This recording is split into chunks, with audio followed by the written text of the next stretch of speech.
Ladies and gentlemen, welcome to the round of 16, which is apparently haunted.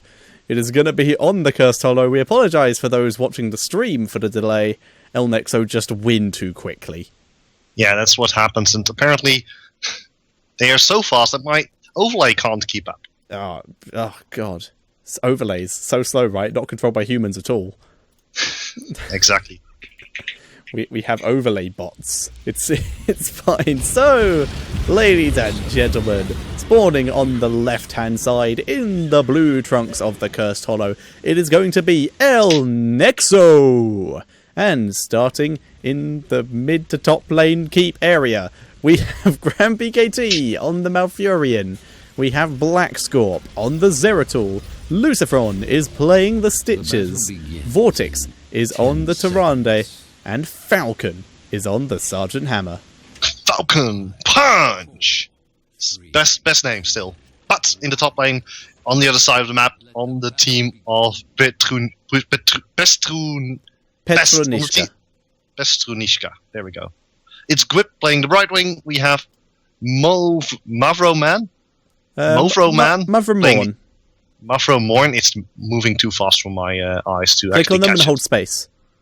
That works. Eronic playing the one and only Vala. We have Just Soul playing the Anubarak, and finally we have Sir Ice Cream playing the ETC. And oh my word, such a great Falcon. name. Yeah, that was a really good little bit of Vulture Mines there. Nicely done. Really nice there by Falcon. That was attempted to be a level 1 gank, and it failed very badly here. And then because of that, Zul actually misses out on a minion or two worth of XP. Although I do love the scarabs on this skin. Oh, look at that thing. It's like a little lawnmower. It reminds me of oh, and the drills as well. It's just such a good skin. Oh, Black Scorp. Engaged upon, but he has Blink. Going to be able to I mean, this is what's going to happen every single time. They gang Black Scorp, he's blinking away, and then he walks right back in. But no, these skins remind me of, this is going quite a while back, the Toclafane from Doctor Who, with the episode with the Master on the Valiant. It's quite a while back, but that's what they remind me of. I have never for my life seen Doctor Who. Oh, okay. Sad times for you. Yes, I know, but that's... Lucifron hooked Zul, and it was in the perfect spot for a hook spot, but because of the angle he hooked him at, he hit the side of the terrain and got pushed out instead of being pulled into the hook trap.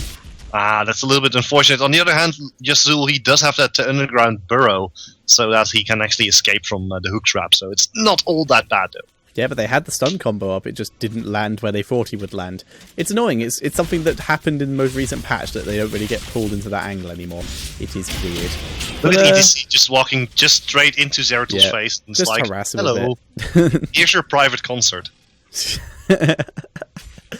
Yeah, very, very cool indeed. EDC does not care. However, having a look at some of the talents while we are waiting for the tribute to spawn, which should be about now, in fact, there it is. We are seeing the gathering power and the reduced cooldown on Blink out of Zeratul. Very aggressive, very mobile is what he is going for at the moment. We have not something we see often, though. I mean, usually you see block or something. Block or regen master. It's a little bit weird, or the increased radius on cleave. But the reduced cooldown, personally what I prefer, so it's cool to see Lucifron denying Sir Ice Cream for the moment. Vala going for the multi-shot build, Hammer for the full range builds. Zul going for the increased range and the increased range, in fact, on both of his abilities. Going to be keeping everything as far away, just going to be keeping harassing as far away as possible, which is great for denying these tributes. However, not good when you're trying to stop your enemies denying the tributes, as is happening here really effectively. Yeah, and they're actually going on to Falcon, but Falcon is just going to be boosting away. Just Zul taking so much damage. He gets hooked back in, but he's tanky enough. The stun does land on him, but that's more than enough damage to force Zul away. And in the meantime, Malfurion's still in the middle lane, soaking up that much-needed experience for Nexo. And Nexo coming out ahead here because, well, their opponents, Pestrunishka, have to fall back. And you can say a lot about this game, but this looks a lot more even, at least at the start. There's the hook onto Jasul, but he's just going to try and tank it up. Or is he? He's going to go down. And now the fight breaks out. Right wing coming in from the top lane. But it is not, well, it is in time. That's at least going to be forcing Nexo back. Brightwing literally materialized in the lane with a singularity spike from Zeratul sitting on her. So that's not really good. Yeah, she appeared slowed and damaged.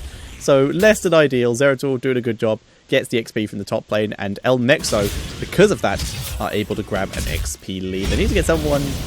well, yeah, we see Pestrunishka need to get someone in this mid lane to deal with... Just get the XP. Brightwing is almost there. Yeah, she'll get there in time.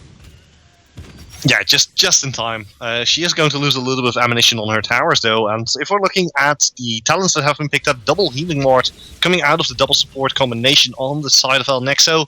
We have double first aid coming out of both Sergeant Hammer and Zeratul.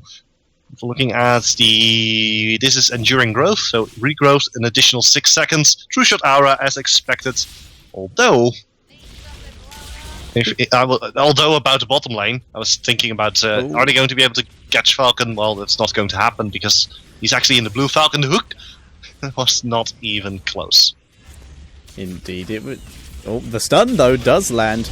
Now we're seeing everyone engage onto Vortex though. Vortex trying to back out. He drops a healing ward, which is all healing up, and Falcon with the body block, able to keep Vortex alive. There's the owl, just for extra style, pulls him back in. However, the turret has no ammo. It's down to Falcon to try and do the damage, and it's not going to be enough. The Ufa heal keeping Sir Ice Cream alive. Very nice there. And in the top lane, Zul is doing a great job of harassing Black Scorp. Yeah, that's a very nice job, especially for a hero that we haven't seen all that much of lately. Lucifer now chasing down Sir Ice Cream, but is settling just for this one Watchtower. Grand PKT, pretty much uncontested tribute right there for El Nexo, 2-3. And if they're not careful, it's going to be a horrible night to have a curse. Indeed, going to be very exciting.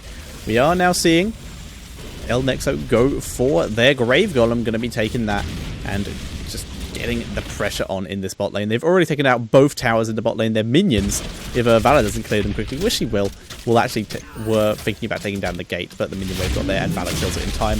However, now this boss is here, there is no way that gate is surviving. And so Ice Cream in a lot of trouble using a face belt to try and get away. The boosters from Falcon are just not enough. I believe Falcon actually got stunned right there. I think he did. I think he got knocked back at least.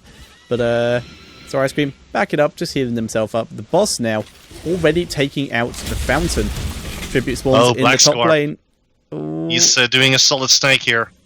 Oh, actually, Movramon actually running straight into Black Scorp, but that doesn't really change anything at this point. The Gorge was, at least, they tried to go... No, it was not a Gorge, it was a jump from Gwip that allowed him to survive for now. As Vortex... Oh, here's the stage side from Say Ice Cream. He's looking to go straight up to Vortex. Vortex, with so much healing, just walking out of this one. Nice Void Prison right there. It's 3 of them. There's the Divine Hurricane. That's going to be the end of Vortex, most likely. Falcon and Lucifer coming in from the rear here. Although, Vortex able to kite away. They managed to take Vala down, and now it's just a matter of attrition onto the enemy team. As Zul goes down as well. And this is going to be a free tribute, that's for certain. They very nearly got Movramon, but he was able to cleanse himself as he walked over Malfurion's route, which is what allowed him to escape. Very well played.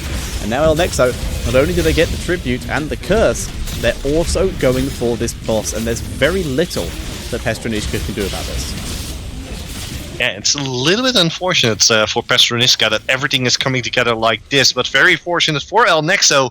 They managed to pick up that boss, like you said, and they're already on level 13. We have the Wormhole, as expected, coming out of Zeratul, allowing him to blink right back. Giant Killer coming out of Sergeant Hammer. We have more regeneration coming out of Malfurion. The Lunar Blaze for longer range stuns, as well as more area of effect, I believe. And finally, Relentless coming out of Stitches as they go straight for the middle lane. The hook onto he hooked him out of the burrow animation there. But it obviously just reset the cooldown, and he was able to burrow out straight away anyway. And it doesn't really change all that much. I mean, even if they did manage to kill him, they're still going to be able to push this lane, because there's nothing that their towers are going to do against it because of the curse. Yep, this is true. And, oh, there's the hook. Does he have the burrow? No, he doesn't. Still on cooldown. Down he goes. And you mentioned the life seed coming out of Malfurion. This is basically manaless healing that he gets. This heal, you walk near someone as long as the life seed is on cooldown, and it will heal them. That's how it works. So it's basically the same as Brightwing's passive. Kind of, but it only heals one person. It heals them for, I think, 50% of a normal heal. Let me look.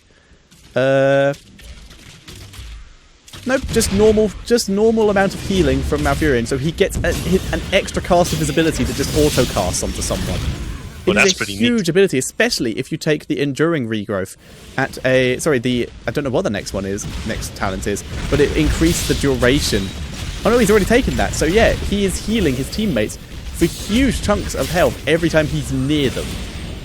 That's here's Stage coming in, Sir Ice Cream looking for the engage here. Can they actually take anyone down? But they already lost Vala, so that's a huge chunk of their hit points. The Void Prison, that's going to be negating all of the damage coming out of Sir Ice Cream and Justil. But not only that, also negating all the CC, and they're getting picked off one by one. And things aren't looking all that well for the team of Pestrunishka and El Nexo. They were already on a rampage. They're just going to be finishing this one off in one go. El Nexo, so dominant. That was a perfect Void Prism out of Black Scorp. Vortex almost died, which would have ruined their undefeated streak in terms of kills. But he almost died, but that Void Prism was able to lock Vortex and 2 enemies in place, forcing the rest of them to back up, and that allowed Vortex to survive because they allowed him to turn around and fight Black Scorp, very almost dying and ruining the undefeated streak, but he does survive, and that is GG. El Nexo taking the game. They will move on to the quarterfinals, where I doubt they have an opponent because we got through this really quickly. Let me refresh. No, they have Valmetis as their opponent.